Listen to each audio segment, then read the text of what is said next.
Siempre recuerdo mi primera infancia, donde nací. Vivía en un mundo muy bonito por lo sencillo y natural. Mis primeros marzos transcurrían rodeado de un hábitat fértil, colmado de imágenes, ruidos, colores, fragancias, grandes extensiones de campo abierto donde se confundían los despoblados llanos con las elevaciones.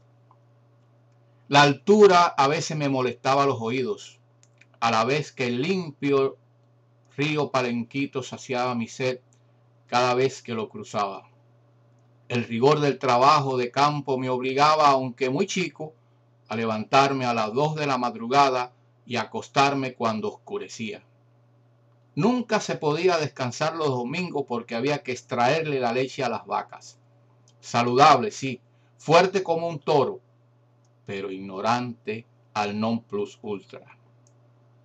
Y eso me convertía en una presa fácil de madrugar.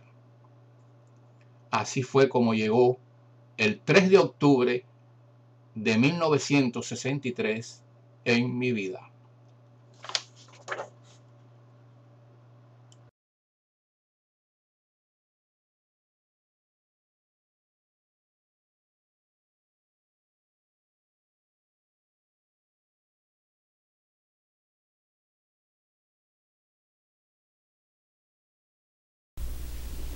...3 de octubre de 1963... mis padres, un amigo, Julito Sales y yo, llegábamos a Rancho Caso a eso de las 9:30, a las 10 de la mañana. Y como siempre parqueaba mi Jeep Willys, que había sido fabricado en Estados Unidos en 1958.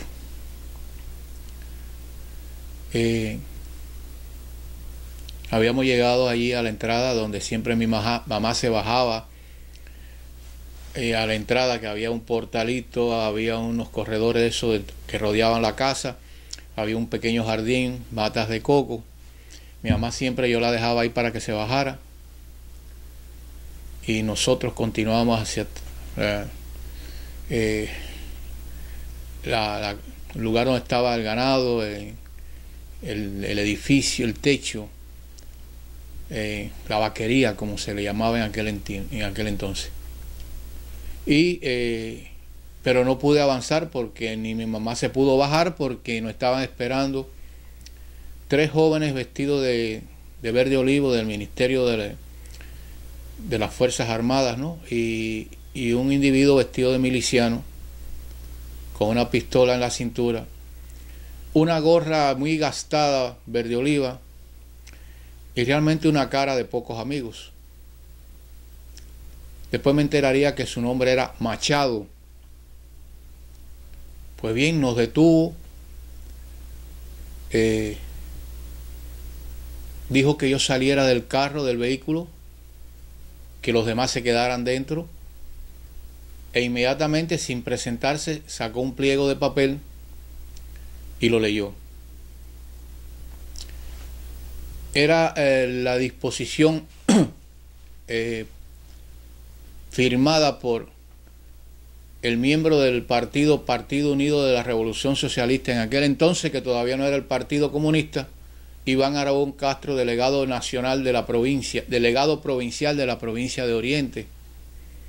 Estaba firmado por él esa disposición a partir de la segunda ley de reforma agraria promulgada y firmada por Osvaldo Dorticós Torrado, vicepresidente del gobierno revolucionario. En ese documento nos leyó que a partir de esa ley de segunda ley de reforma agraria, esa propiedad nuestra pasaba a manos del Estado. Y nos leyó toda una serie de explicaciones rápidas que dio de toda aquella persona que tuviera más de 5 caballerías tenía que ser víctima de esa expropiación. Lo que más me impactó fue cuando ese comisario Machado, que después me enteré que era aquel tipo de individuos más bien del campo, de las zonas de los centrales azucareros, que le daban un curso relámpago de 60 días, de 6 meses, por la llamada Escuela de Instrucción Revolucionaria, que estaba dirigida totalmente por los viejos miembros del Partido Comunista de Cuba, cuyo director era Aníbal Escalante. Y en esos 6 meses preparaban a esa gente prácticamente analfabeta y se convertían en una pieza de odio, de violencia, de prepotencia y de agresión a los que ellos llamaban los burgueses explotadores rurales, a los que ellos llamaban que estaban imbuidos ya en la lucha de clases, y que había que darle al pueblo lo que los burgueses agrarios y urbanos nunca le habían otorgado. Había sido discriminado por esa élite prepotente. Nos leyó aquel documento los 3 jóvenes uniformados, portando, que siempre me acordaré de la famosa metralleta PPCH, que los cubanos le llegamos a decir la PPCH, que era una metralleta soviética de un disco donde tenía en su interior 60 y tantas balas, y que, aunque no tenía gran alcance, pero vaya, era una regadera de plomo que lo usaron los soldados soviéticos en la última etapa de la guerra contra los alemanes y en la toma de Berlín. Miles y miles de soldados portando, manejando esas PPCH. Bueno, pues esos jóvenes tenían,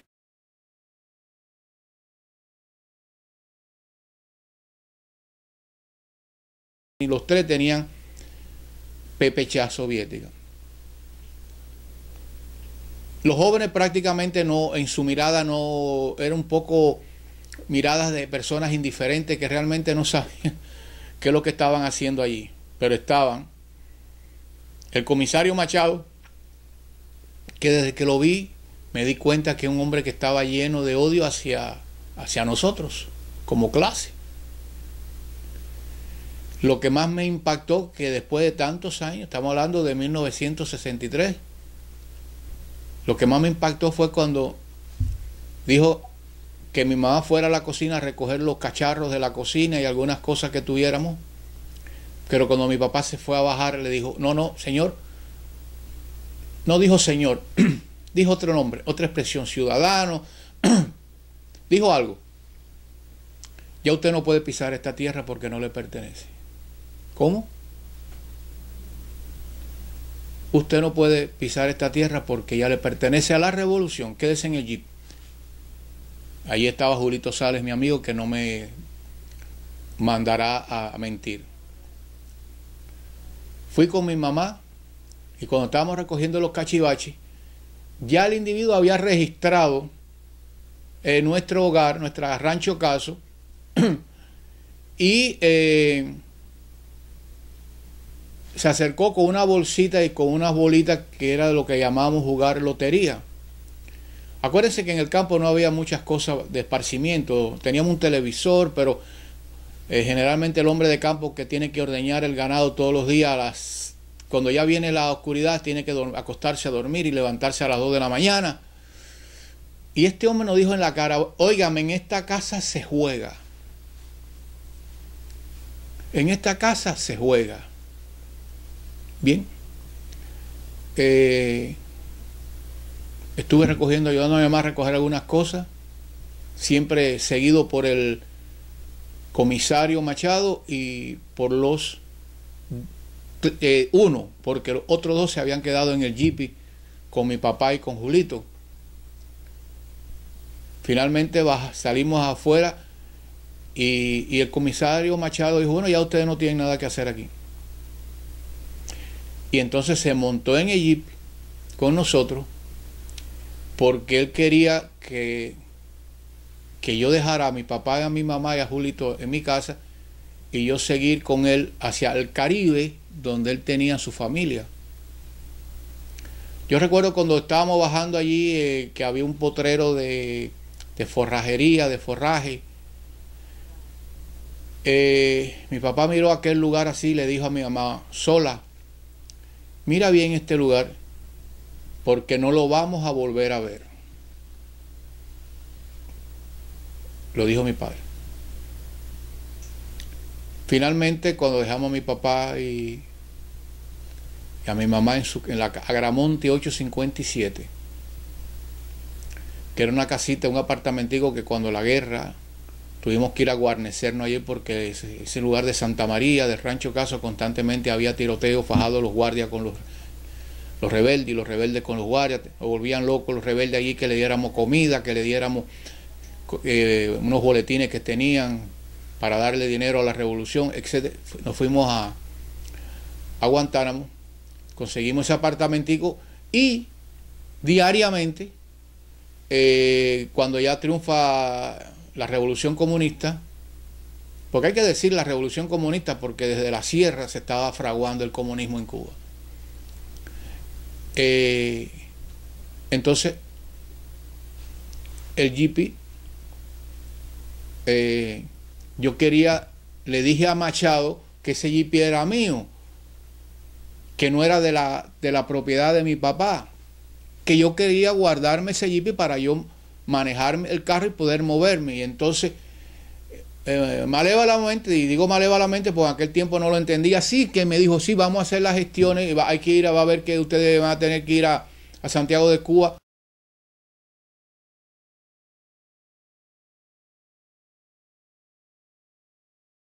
Una entrevista con Iván Aragón Castro y plantearle el problema de ustedes con relación a este vehículo. Pero de momento quiero que me lleves al Caribe a recoger a mi familia para regresar a Rancho Caso.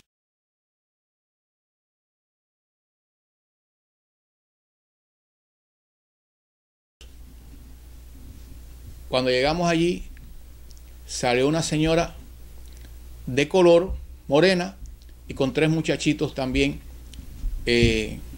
con ella. Se metieron dentro de la casa, que era una casa que había ahí en el Caribe. Era un reparto que ya el régimen con la reforma urbana se había adueñado de todas aquellas casas, de todas aquellas instalaciones, y ellos vivían en una casa, era muy grande, ¿no? Finalmente la señora se juntó con el esposo y los muchachos y fuimos para Santa María, para Rancho Caso. Lo primero que hizo el hombre fue meterse con su familia dentro de la casa que fue nuestra, donde yo viví tantos años. Y al poco rato salía. Mi papá, cuando fue en 1958, 57 a España, nos trajo una serie de regalitos y entre ellos eran las boinas asturianas esas que se hace, que hay en España, ¿no? Pues todos venían con las boinas. Esa que era mía, que eran nuestras, ya se la habían puesto ellos. Y prácticamente nos lo echaron en la cara. Esto ya no es de ustedes, esta boina le pertenecen a mis hijos, a mí. Se quitó la gorra aquella maltrecha verde olivo y se puso una boina negra. Y yo, aferrado, me humillé para pedirle que yo quería resolver el problema de que me dejaran mi Jeepy. Y le dije, me voy a quedar trabajando aquí con ustedes. Me humillé en el sentido de que comencé a trabajar allí como si fuera un empleado de aquello que era nuestro. So pretexto por instinto de conservación o lo que sea, de no perder mi Jeepy. Y trabajé 2 días. Aquel Machado, enfermado, adoctrinado en forma relámpaga por 6 meses por los comunistas viejos de la vieja guardia de Cuba, de la Escuela de Instrucción Revolucionaria, liderada por Aníbal Escalante, toda vez que yo estaba ordeñando con los que todavía eran los empleados de mi papá, empezaba a hablar peste de mi padre y le decían, ¿usted ven en esa casa donde vivió este señor? Bueno, nosotros a ustedes, los empleados aquí, les vamos a hacer casas iguales. Y empezó con indirecta, con cosas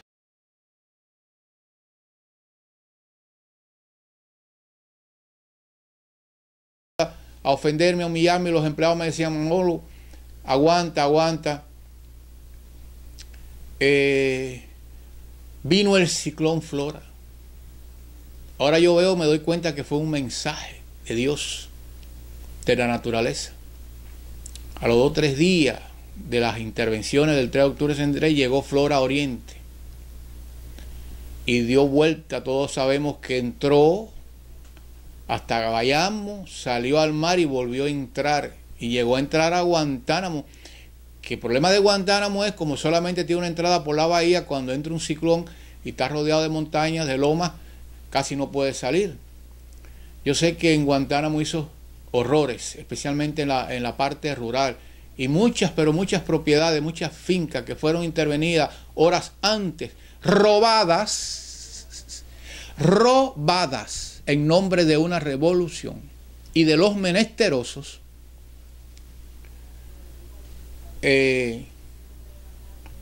arrasaron muchas fincas.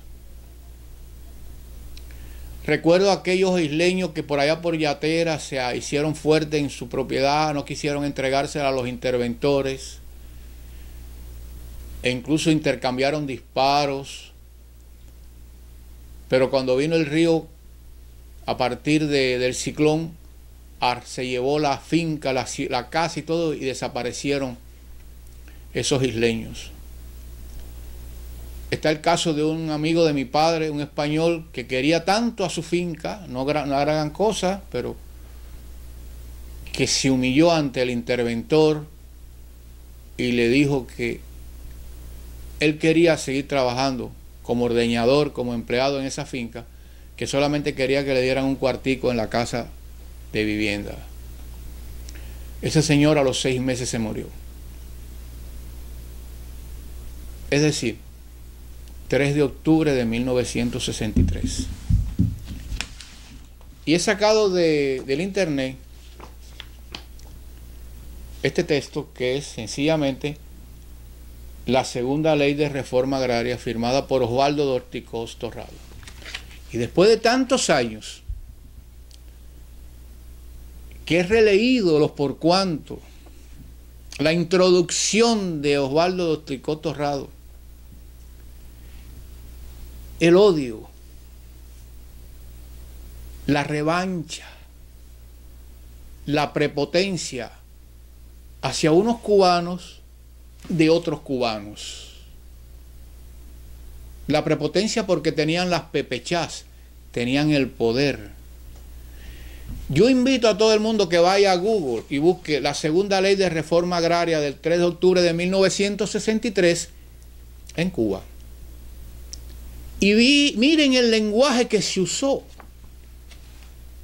en aquel tiempo para robarle las propiedades a otros cubanos. A ellos no les interesaba si era mala vida o bien habida. A ellos no les interesaba si habían esas personas que habían trabajado el campo, que siempre el trabajo del campo es muy duro para el dueño y para el empleado y para quien sea, para los animales, para todo el mundo. A ellos no les interesó el sacrificio. A ellos no les interesó cómo mi papá había llegado a España en 1905 y que un tío le diera oportunidad de trabajar en una bodeguita vendiendo jamones y frijoles y azúcar y arroz. Y mi padre, como era un hombre medio aventurero, medio independiente, medio autónomo, dijo: el día que me den $1000 no le trabajo más a mi tío. Consiguió los $1000 y con su hermano se fueron hasta el compraron 2 caballitos, compraron una serie de arreos y fueron hasta el Camagüey. Siempre iban hasta el Camagüey a comprar reses que estaban muy baratas y después la traían por toda la isla hasta llegar a Soledad, al ingenio Soledad, que ahora se llama El Salvador, y montó una carnicería. Mi padre, muy joven, se unió a su hermano Manuel y cuando traían el ganado del Camagüey para Guantánamo, era como en las películas del oeste. Habían cuatreros, había gente que asaltaban los campos, los caminos vecinales, la gente que traía ganado, la gente que traían cosas. Mi papá tenía un machetazo en el pecho y un punzonazo en la espalda, fajado con esos cuatreros. Mi tío Manuel, que era guapo, borracho y mujeriego, era al que siempre le tocaba la parte más problemática de esas confrontaciones con los cuatreros. Y así surgió algo, una obra que el 3 de octubre de 1963 se hizo nada, a partir de una disposición revolucionaria.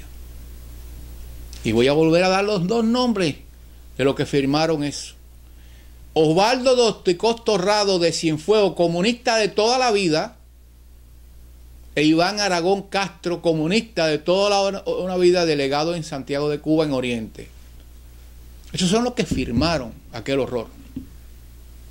Busquen en cualquier parte del mundo a un individuo, ve a la casa de cualquier amigo, oye, que te lleguen aquí, te digan que esto ya no te pertenece, que es muy grande esta casa y que hay que compartirla con 2 o 3 menesterosos.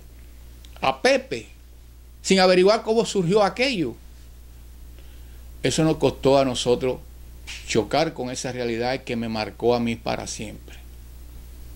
Después del ciclón Flora, yo seguí trabajando allí, cooperando en aquel horror que fue el desastre del huracán. Y entonces un día estoy en la casa de la vaquería, siento 2 disparos y sale un individuo uniformado, que después me di cuenta que era del Ministerio del Interior, porque la casa de mi casa, donde yo viví, con mi papá y mi mamá y mi familia, al igual que donde yo nací en Yatera, la convirtieron en lugares donde interrogaban, torturaban a los contrarrevolucionarios que cogían por ahí. Mi casa se convirtió, por eso me llamaba, que cuando yo llegaba todos los días allí, yo veía la luz encendida de afuera. Pues bien, los disparos y eso, y cuando miramos todo, 2 tipos del Ministerio del Interior, uno gritando, me desgracié, me desgracié, me desgracié. Se le había escapado un preso. Hay otra anécdota. Un primo mío de Cuneira, Manolito, que se puso a hacer contrarrevolución, lo capturaron, lo montaron en el jeep soviético, le pusieron algo en los ojos para que no viera dónde iba, y cuando llegó a un lugar lo metieron en esa casa y le quitaron el pañuelo, y entonces mi primo lo miró a todos y se rió en la cara de todos ellos. Tanto control de ustedes que yo no supiera dónde venía. Ha venido a casa de mi tío Matías. Mire, allá está la casa de vaca, allá está la zacatera, allí está la canal, allá está esto, allá está aquello. Me han traído a la casa de mi tío porque la convirtieron en un lugar. Y uno de ellos se llamaba Lucero. Lucero. Y otro era un guajiro de Yateras. Eran los que estaban allí, los que yo vi allí. Bueno, cuando se produjo ese problema, ya prácticamente yo no hacía mucho allí, porque ya estaba viendo cosas que estaban ocurriendo que no querían ellos que nadie lo viera. Pero todavía pudieron llevarme. Un día cogieron toda la región de ahí de Santa María y todo eso a recoger caña, porque el ciclón había acabado, y nos reunieron a todos a recoger caña, los que estábamos en las fincas controladas, entrevenidas, ¿no? Y entonces allí de nuevo Machado comenzó a hablar peste, decir de la gente que le habían quitado, los explotadores, los latifundistas, y habló peste de mi papá, y fue que no me pude controlar y tuve una confrontación con el individuo, con el compañero, con el ñangarón, hecho a toda velocidad, a toda prisa, por la Escuela de Instrucción Revolucionaria, que fueron los que comunizaron a Cuba. Los comunistas de la vieja guardia comunizaron a Cuba porque los guerrilleros bajados de la sierra no estaban preparados para hacer una revolución. No estaban preparados. Incluso los propios Castro no estaban. Tuvieron que venir los profesionales del comunismo, como los miembros del Partido Socialista Popular. Ante ese problema finalmente me llevaron a trabajar, como yo tenía cierto nivel, en la agrupación láctea, es decir, el lugar donde allí se administraba todas las fincas intervenidas que producían leche. Y fui a trabajar allí como oficinista.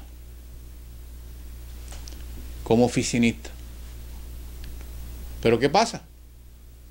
Que allí el contador de allí y los administradores de allí, el contador era uno que había cogido un curso de contabilidad en la Unión Soviética, tenía los dientes con platino, como era muy normal allá en la Unión Soviética, las prótesis, y el hombre yo no digo que era mala persona, pero era joven, y como tenía poder y tenía influencia, se iba todo, me pusieron de pagador,